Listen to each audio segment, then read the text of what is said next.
Olá, tudo bem? Hoje eu quero fazer um estudo bíblico sobre o livro de Josué.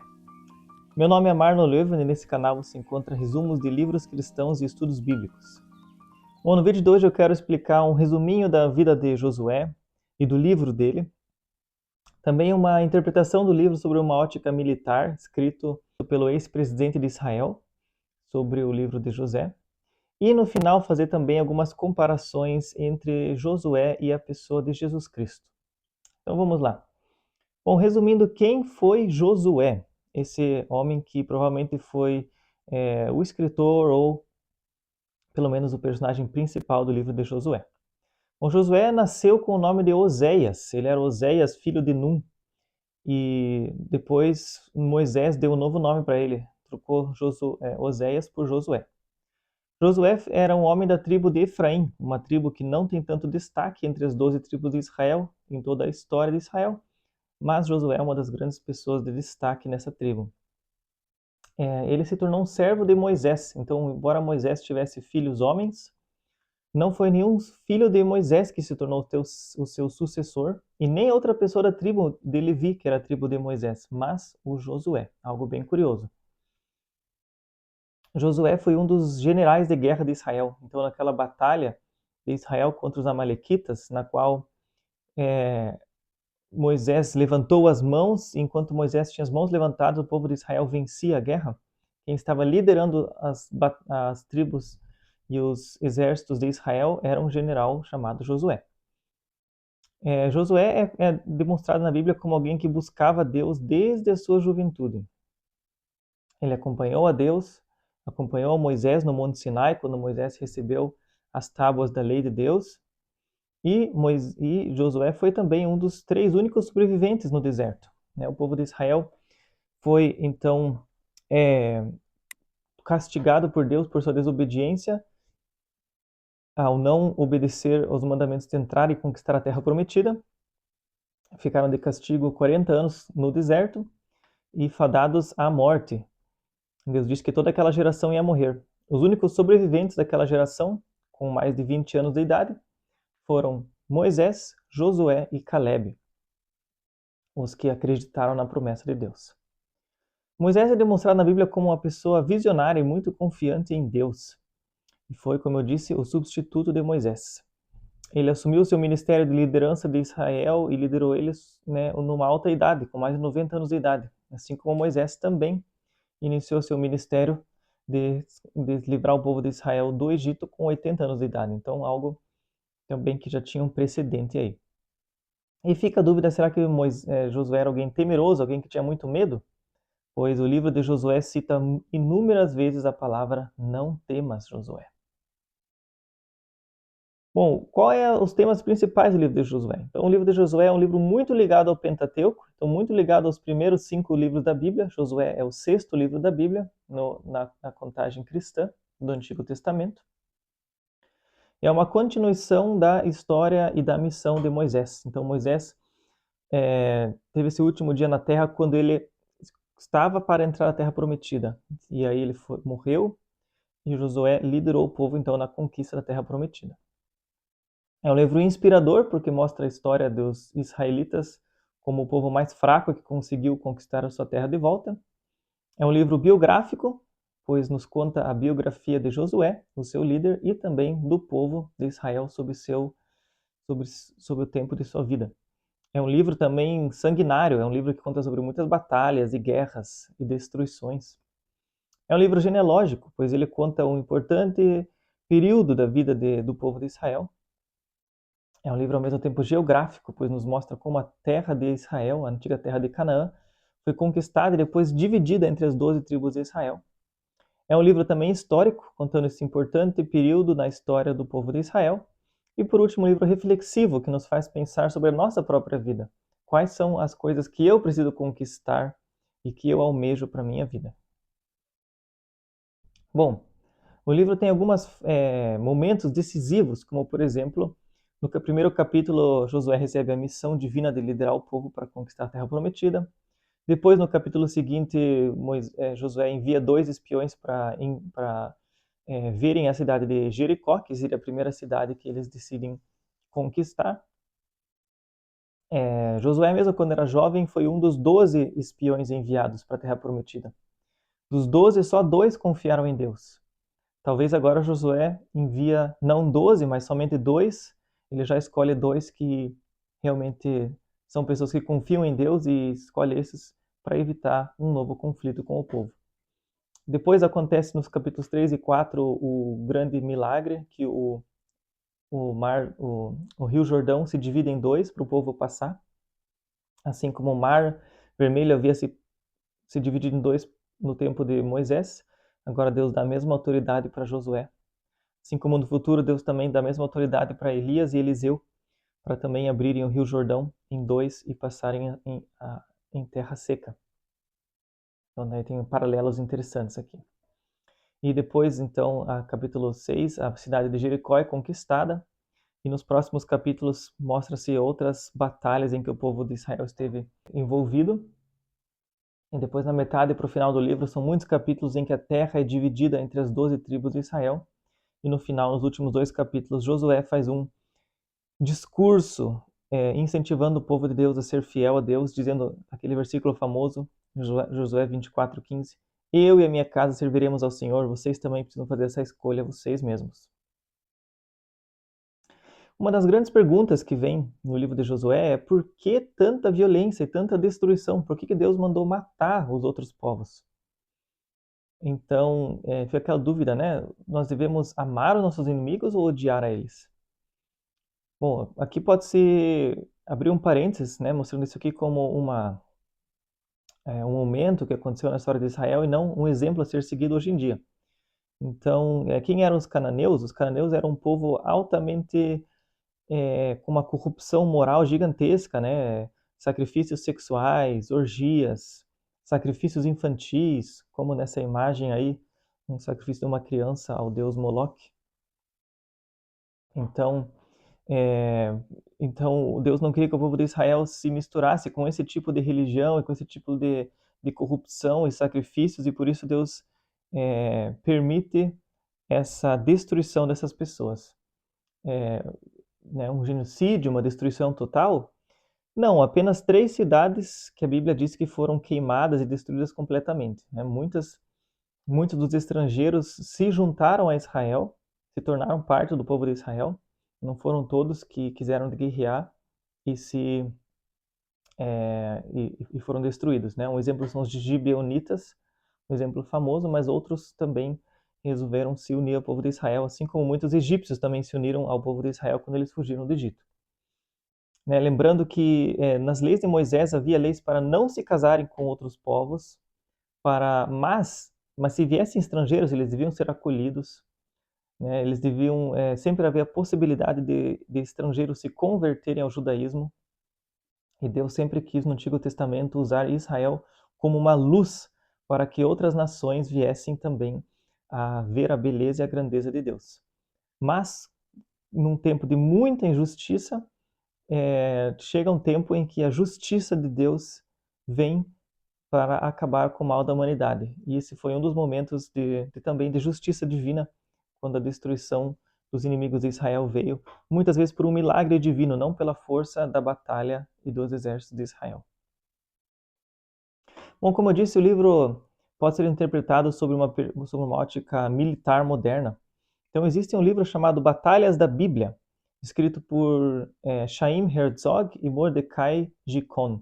Então, o Herzog é o ex-presidente de Israel, foi presidente nas décadas de 80 e 90, e o Mordecai Gikon é um estrategista militar israelense, também serviu o exército em altas posições militares. E eles escrevem sobre esse território de Israel, dizendo que ele tem uma posição geopolítica muito importante e muito complicada. Importante porque ele fica no centro das rotas entre a África, a Europa e a Ásia. Então, se esses povos querem fazer guerra ou fazer comércio, eles precisam passar por esse entroncamento de terra que é Israel. Essa posição geopolítica gera uma incessante pressão concêntrica. Então, os diferentes povos querem passar por ali e gera uma pressão enorme. Então, é um território extremamente difícil de ser conquistado e mantido. né? Então, esses dois autores do livro partem do pressuposto de que somente um povo dotado de uma crença de que essa terra seria uma obrigação divina deles manterem, teria a força necessária para aguentar a pressão e as dificuldades envolvidas na preservação desse território. E se esses generais israelenses hoje viessem a tentar conquistar Israel, eles falaram que seguiriam uma estratégia de 3 pontos. O número 1, estabelecimento de uma testa de ponte. Testa de ponte é o primeiro território a ser conquistado do outro lado do rio, ou do lado do mar, né? Quando você passa o mar, passa o oceano, é o primeiro território que você conquista do outro lado. Número 2 seria o estabelecimento de uma presença nas montanhas, visto que as montanhas são o território mais difícil de ser conquistado, então uma vez que você está lá em cima, conquistar embaixo é mais fácil. Então, e o número 3, a partir do momento que está na montanha, conquistar as áreas planas. E sim que eles fariam hoje. Isso bate 1 a 1 com o que Josué fez. Então, Josué, primeiro eles escolhem um ponto para conquistar a terra prometida. Então, eles passam ali pela direita, né, naquela imagem de Israel, passam por cima do Mar Morto e entram então ali logo após o Mar Morto, naquele vale fértil, na área verde, bem central da imagem. E a cidade de Jericó, então, ela seria como essa base fértil com água em abundância, fontes de água e vital, para que eles pudessem, a partir dali, conquistar outros territórios. O fato deles terem os primeiros espiões ido para a casa da Raabe bate também pela estratégia militar, né? Eles dizem que se você envia espiões para um local, é um bom lugar para você ir pegar informações do seu inimigo, são sempre essas estalagens, bares, casas de hóspedes, que é onde você consegue que as pessoas escutar qual é a moral das pessoas, o que as pessoas dizem, né, dentro de um bar, de um restaurante, de uma casa de hóspedes, quando isso revela sobre a moral de um país. E então, sobre a estratégia deles andarem por Jericó, em volta das muralhas de Jericó por 6 dias e só no 7º dia atacarem, bate com uma estratégia militar já usada muitas vezes, usada até agora, né, nos últimos anos na guerra da Ucrânia com a Rússia, que é o fato de você fazer exercícios militares muitas vezes em sequência, sem atacar o inimigo. Então, isso faz com que o inimigo se acostume com a ideia de que o seu inimigo está próximo, mas não faz nada.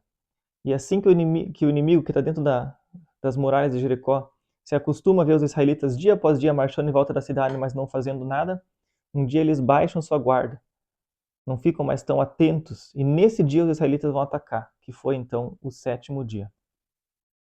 É uma estratégia militar também válida. Aqui nessa imagem, na imagem de cima, você vê ali qual é a cidade de Jericó atual. Então, né, dá para ver ali campos onde são há plantações e na parte esquerda da imagem onde estão as casas. E ali bem no meio existe essa montoeira de terra. Essa montoeira de terra é onde ficava a antiga Jericó, a cidade de Jericó dos tempos de Josué. Na imagem de baixo ali, você vê a mesma cidade, só que alguém fez um desenho de como era Jericó nos tempos de Josué. Então a cidade tinha 2 muralhas, né? Possivelmente a casa de Raabe ficava naquele espaço entre a muralha de cima e a muralha de baixo. E escavações modernas já confirmaram a existência dessa muralha de Jericó, que foi destruída lá pelo ano 1400 a.C., que bate com o tempo bíblico de Josué. A muralha, nas escavações, ela está basicamente intacta em vários pedaços, mas com pedaços no meio onde ela está destruída. E a cidade, no ano de 1400, também com indícios de que ela foi queimada. Tudo bate com os exemplos, com a história de Josué. Então, nos diversos pontos em que a muralha foi destruída, ela foi destruída, o que causa estranhamento também para arqueólogos, de dentro para fora, e não de fora para dentro, como seria o normal se um exército inimigo estivesse atacando. Como se Deus tivesse derrubado a muralha em diversos pontos para o povo de Israel entrar. Bom, o segundo ponto, segundo os estrategistas militares, seria o estabelecimento de uma presença militar nas montanhas. Isso bate com a segunda campanha militar de Josué, que foi a campanha pela conquista da cidade de Ai. Josué sabia que o exército de Israel era muito inferior ao exército cananeu, por isso eles precisavam conquistar o terreno mais difícil para usar ele como defesa no futuro, e foi isso que eles fizeram. E no final, temos aqui nessa imagem as outras cidades que Josué conquistou também. Na imagem superior ali está a cidade de Hatzor, e a imagem de baixo mostra a influência nessa terra de Canaã do Império do Egito. Então, essas cidades de Canaã que foram conquistadas por Josué, na época de Josué, elas não eram totalmente independentes, elas eram semi-independentes, mas deviam sua lealdade ao Egito. Então, uma vez que eles impedem a passagem de Josué, eles estão fazendo um favor para o seu senhor Egito, né, visto que os israelitas tinham saído do Egito para conquistar a terra de Canaã. Então aí tem uma questão de aliança com o Império Forte do Egito. Mostra também o porquê dessas alianças. Como eu disse, né, os impérios mais fortes sempre querem ter acesso a Israel devido à sua posição geopolítica estratégica. E o último ponto, segundo os estrategistas militares, seria o alargamento da ocupação para suas planícies. E isso não foi possível Israel fazer no tempo de Josué. Eles tentaram continuar essa missão depois, que nós vamos ver no próximo livro, que é o livro de Juízes, mas isso só foi possível eles conseguirem 500 anos depois com os reis Davi e Salomão. No tempo de Josué e de Juízes, eles não conseguiram conquistar toda a terra que Deus deu para eles. Então nós temos mais uma vez nessa imagem tudo aquilo que foi prometido, né, na imagem à direita, nos capítulos 13 a 22 de Josué fica listado tudo que Deus prometeu para eles. E no lado esquerdo, ali em azul, o que eles realmente conquistaram na época de Josué. Então, as tribos de Ruben, de Gade, de Manassés Oriental, de Isacar, de Zebulon, de Naftali, de Efraim e Benjamim foram conquistadas, e um pedaço de Judá também. Mas as tribos de Isacar, Manassés Ocidental, Dan, o sul de Judá e Simeão não conseguiram conquistar seus territórios no tempo de Josué. Isso vem depois a dar muitas brigas e discussões nos próximos capítulos da história de Israel. Isso já estava escrito nos livros de Moisés, mesmo antes de Josué começar as suas missões militares. Deus já havia dito por meio de Moisés, no livro de Números, capítulos 33, versículos 54 a 56, que eles deviam distribuir as terras por sorteio, que foi o que Josué fez, mas, ali no versículo 55, contudo, se vocês não expulsarem os habitantes da terra, aqueles que vocês permitirem ficar se tornarão farpas em seus olhos e espinhos em suas costas. É exatamente o que acontece depois no final do livro de Josué, e no livro de Juízes, e no livro de 1 Samuel. Esses povos cananeus, jebuseus, filisteus e todos os demais eus foram pedras nos sapatos e espinhos nas costas e farpas nos olhos do povo de Israel, geração após geração, mostrando aí a importância das consequências de uma decisão errada, das consequências para gerações futuras. Então nos mostra a importância de nós também cuidarmos com aquilo que nós fazemos hoje, sabendo que os nossos atos de hoje, seja eles bons ou ruins, vão ter consequências para gerações futuras. Agora eu quero mostrar como o livro de Josué e a pessoa de Josué é também citada no resto das Escrituras Sagradas. Então, a pessoa de Josué é citada no livro de 1 Reis, que é um livro que acontece cerca de 500 anos depois de Josué. Então, Josué, depois que ele conquista a cidade de Jericó, no capítulo 6, ele queima a cidade, destrói ela e faz uma profecia, dizendo que quem reconstruir Jericó vai perder o seu primeiro filho e o seu último filho, o primogênito e o caçula. E aí, então, o livro de Reis nos conta que, 500 anos após essa profecia, um homem chamado Riel reconstruiu Jericó. E na reconstrução, ele perdeu o seu filho mais velho e o seu filho mais novo, cumprindo assim a profecia feita por Josué. Josué também é citado no livro de Juízes, que é o livro que vem logo após Josué, dizendo que depois que Josué morreu e aquelas pessoas que viviam no tempo de Josué, a próxima geração não seguiu a Deus como Josué havia seguido. E aí o povo se afastou dos caminhos do Senhor e voltou a adorar falsos deuses. Agora, muito tempo depois, 1500 anos depois de Josué, nós chegamos ao Novo Testamento, no tempo de Jesus. E ali havia um homem chamado Estevão, que no capítulo 7 de Atos, faz um resumo do Antigo Testamento. E lá ele cita também a pessoa de Josué como um capítulo importante da história de Israel, falando que, sobre Josué, eles conquistaram a terra prometida, como Deus havia ordenado. E uma última menção a Josué acontece no livro de Hebreus. Então, em Hebreus capítulo 4 diz o seguinte, que Deus no 7º dia descansou, mas que o povo de Israel não iria encontrar esse descanso, porque se Josué lhes tivesse dado descanso, Deus não teria falado sobre um outro descanso futuro. Então, o livro de Hebreus está fazendo essa analogia, dizendo que o descanso referente a conquistar a terra prometida não é o descanso final. A terra prometida de Israel não é o descanso final. O descanso final só é achado em Deus através de Jesus Cristo. Nós temos acesso ao descanso eterno. O descanso que Josué prometeu é só um descanso terreno para o corpo, mas o descanso eterno para a alma e para o espírito vem só através de Jesus Cristo. E aí vem algo interessante, porque Jesus Cristo e Josué, na língua original, são o mesmo nome. Então, Josué é uma tradução do hebreu para o português, enquanto que Jesus é uma tradução do grego para o português. Visto que o Antigo Testamento, onde está escrito a história de Josué, foi escrito em hebraico, e o Novo Testamento, onde tem a história de Jesus, foi escrito em grego. Mas a raiz dos dois nomes é exatamente a mesma, é só uma tradução em outras línguas.